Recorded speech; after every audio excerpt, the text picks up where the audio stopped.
uma vez que foi abordada agora toda a parte conceitual, toda a contextualização sobre o uso de uma GPIO, convém conversar sobre a operação desse periférico, certo? No kit, no TIVA, no caso.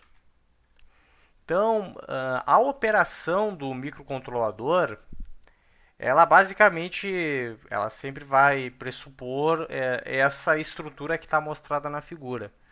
Então, vai ter aqui um computador, tá? Esse computador ele vai ter o firmware. Então, o projetista ele vai desenvolver o código da aplicação no computador e vai ficar transmitindo isso pro microcontrolador.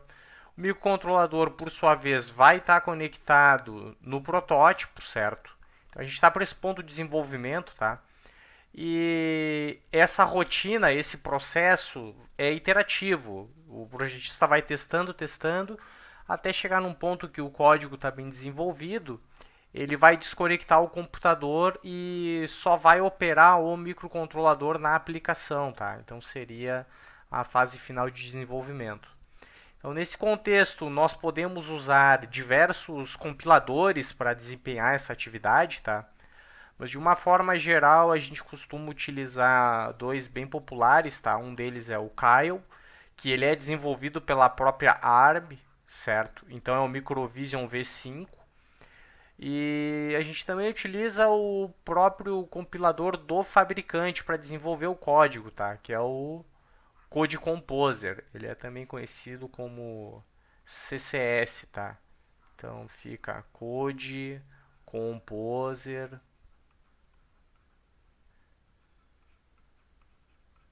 Studio, ok?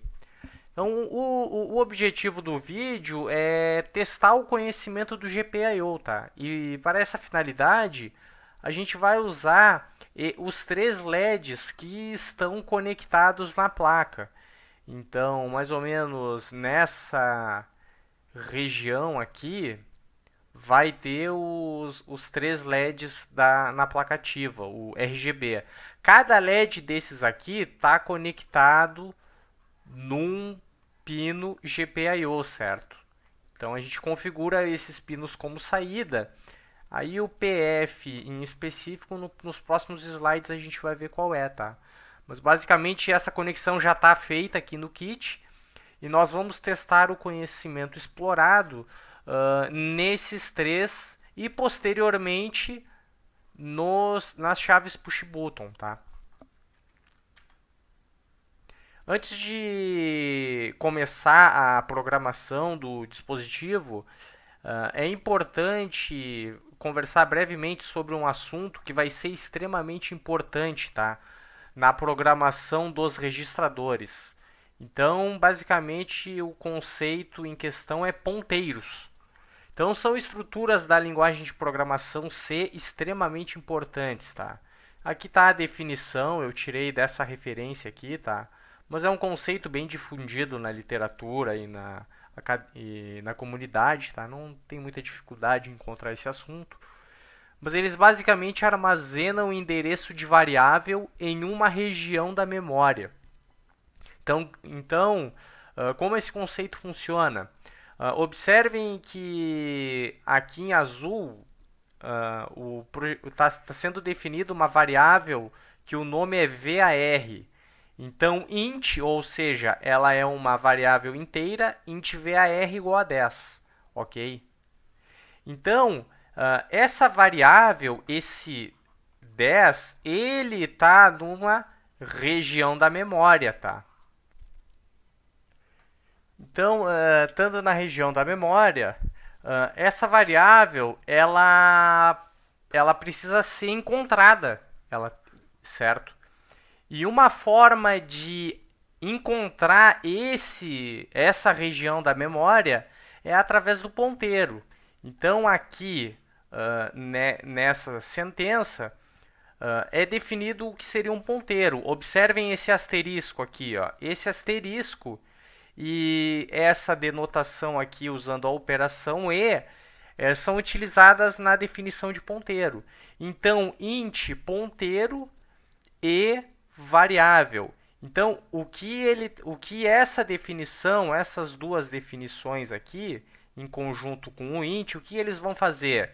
Ao invés de armazenar na variável ptr o número 10, vai ser armazenado, tá, o endereço dessa informação na memória, ok?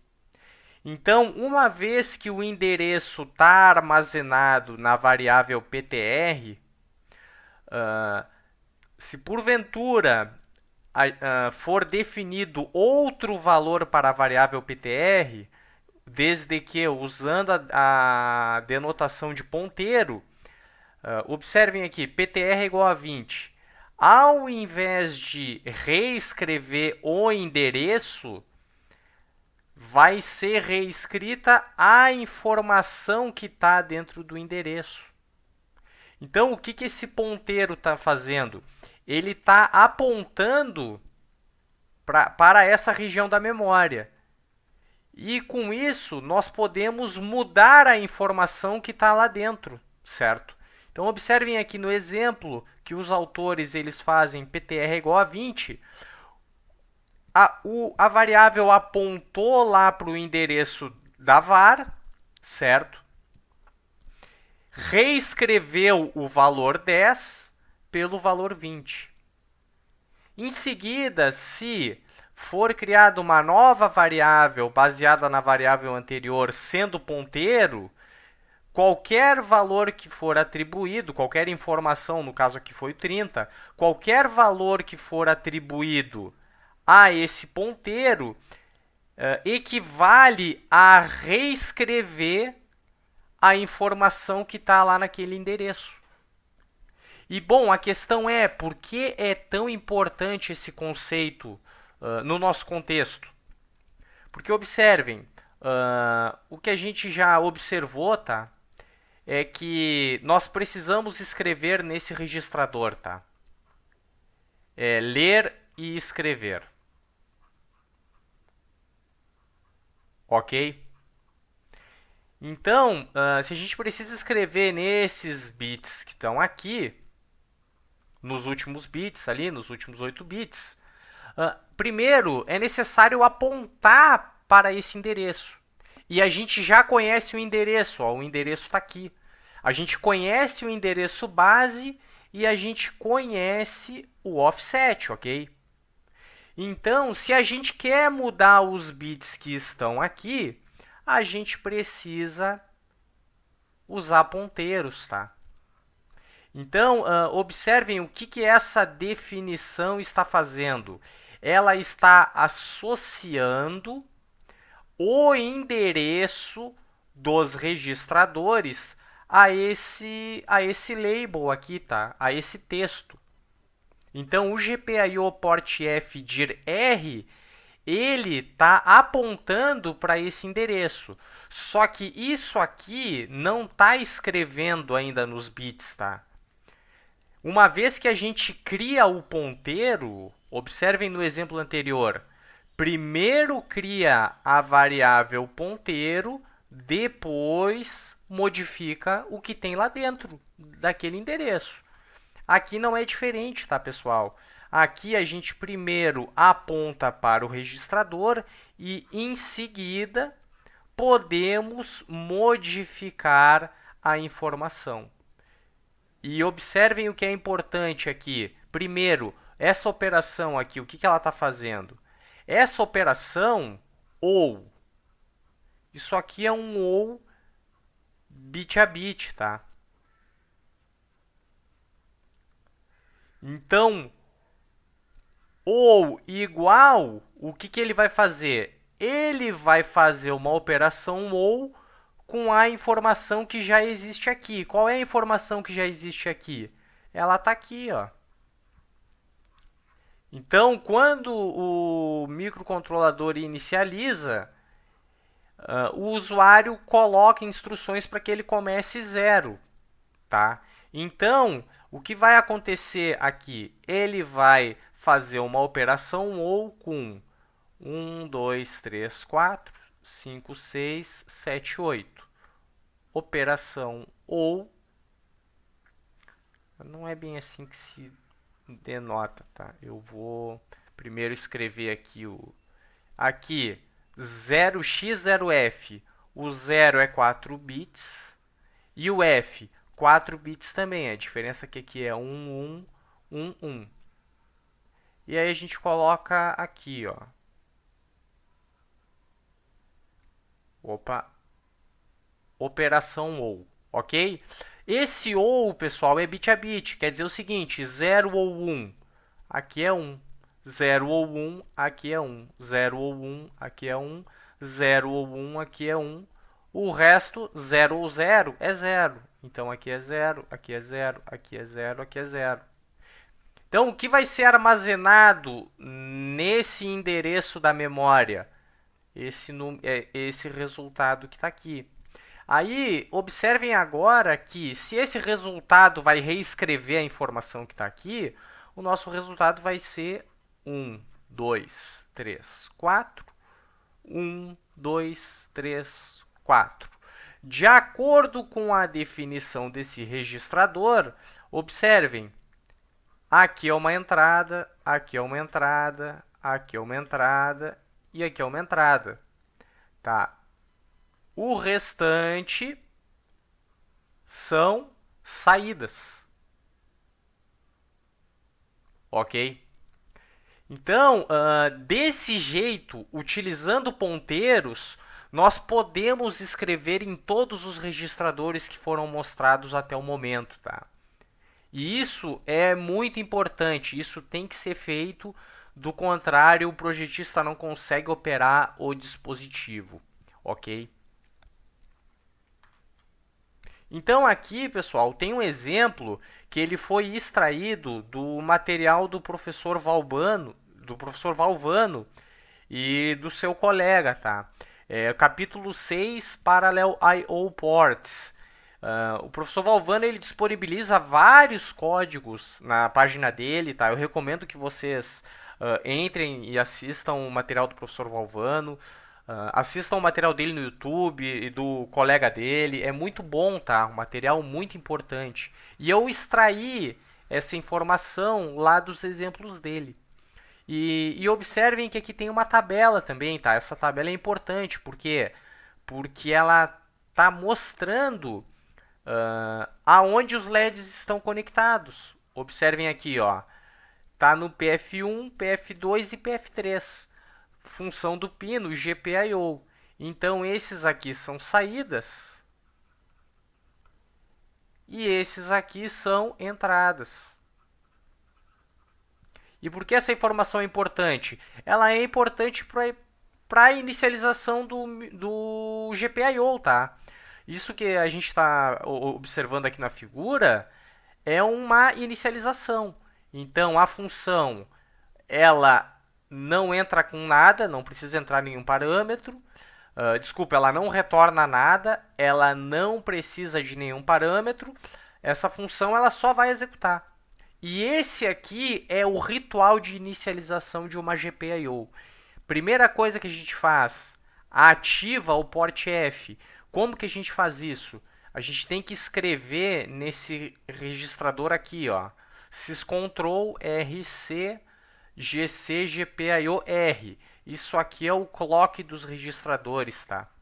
Tem que habilitar o clock, senão o registrador ele não vai operar, tá? Ele não vai atualizar a saída baseado no que tem na entrada, ok?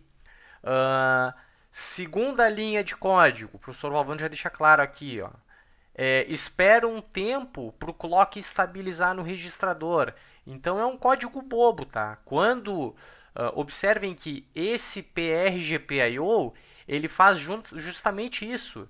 Ele sinaliza quando o clock está operando no registrador, tá? Então, quando ele sinalizar, isso aqui não vai sustentar, o microcontrolador passa para a próxima linha de código. Terceira etapa da inicialização, desabilitar a função analógica. certo? Lembrem lá do conceito de GPIO, ele pode operar como pino analógico, mas se a gente não quer que isso aconteça, tem que escrever nesse registrador aqui, tá? O AMCell. Observem aqui, isso aqui é importante, ó. Tem duas operações lógicas aqui. A primeira operação lógica, qual é? É uma operação não. Então, se aqui tem 1, 2, 3, 4, 1, 2, 3, 4, observem, 0x, 0f, tá? Aqui é o 0, aqui é o f. Quando a gente faz a operação complementar, o resultado é 0, 0, 0, 0, 1, 1, 1, 1, ok? Aí agora, em seguida, a gente está fazendo uma operação E com a informação que está no AMCell, tá? Por padrão, assim como nos outros, o que tem nele? Tudo zero, tá? Qual vai ser o resultado aqui? Como é uma operação E, observem, operação E. Isso aqui vai ser 0, 0, 0, 0, 0, 0, 0, 0. Bom, mas a questão é, o zero é importante? É importante zerar esse dispositivo? A gente consegue consultar na folha de dados do microcontrolador, certo?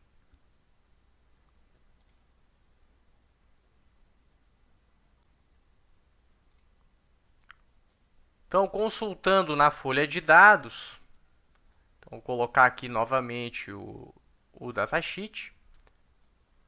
Tá? A gente vai lá na... Melhor achar aqui na introdução, porque podemos ir direto para os registradores, tá? Então, o objetivo é achar o AMCell. Então, é esse aqui, ó. Então, o registrador AMCell, observem, se o valor for zero, a função analógica é desabilitada. Então tá certo o que está sendo feito ali, tá? Vai desabilitar a função analógica. Outra observação, pessoal, lembrem, tudo zero, ó. Inicializou, ele começa com tudo zero. Então o que a gente fez aqui, confere, tá? Isso aqui tá ok. E é o que vai acontecer nessa linha, tá? GPIO, o quarto passo. GPIO port F PCTL. A gente vai escrever, observem, uma operação similar, tá? Fazendo isso, a gente configura o PF3 ao PF1 como GPIO. Próxima etapa. Configurou como GPIO? Ok. O que eles são? Eles são entradas ou eles são saídas? Observem que agora é E aqui, né? Bom, por que é E? 0x, 0e. O que vai ser? Vai ser 0, 0, 0, 0, 1, 1, 1, 0. Lembrem, isso aqui, ó, é 14, que é igual a E em hexa, ok? Isso aqui é 14 em decimal, vai ser E em hexadecimal. Se a gente faz uma operação OU com 0, 0, 0, 0, 0, 0, 0, 0, qual vai ser o resultado? 0, 0, 0, 0, 1, 1, 1, 0. Qual a influência disso nesse registrador, no DIR? Lembrem que o DIR, a gente já estudou ele aqui. O DIR está nessa figura aqui, ó. Só retomando. Se o segundo, terceiro e o quarto bit são 1, equivale a dizer que... Vou botar de outra cor aqui, tá, pessoal? Que aqui é 1, aqui é 1, aqui é 1. Ou seja, PF3 é 1, PF2 é 1, PF1 é 1. Se eles são 1, se o PF3, o PF2 e o PF1 é 1, isso aqui vai acontecer, ó. Eles realmente eles vão operar como saídas. Então esses LEDs eles poderão ser acionados ou não, tá? Então essa quinta instrução da inicialização faz isso. Sexto passo, regular port function. Por que regular port function? Lembrem que tem funções alternativas, ó. O AF, esse A denota alternative, ok? Então aqui está sendo informado que esses pinos vão operar como saídas digitais apenas. Por último, pessoal, o que a gente faz? Enable, tá? Por que o enable é no final? Porque durante toda essa configuração aqui, o GPIO precisa estar desabilitado. É uma medida de proteção, tá? Uma medida protetiva, certo? Então isso tem que ser feito. Uma vez que o usuário ele inicializa o GPIO, ou seja, ele coloca todos esses códigos, ele vai conseguir operar o GPIO, ok?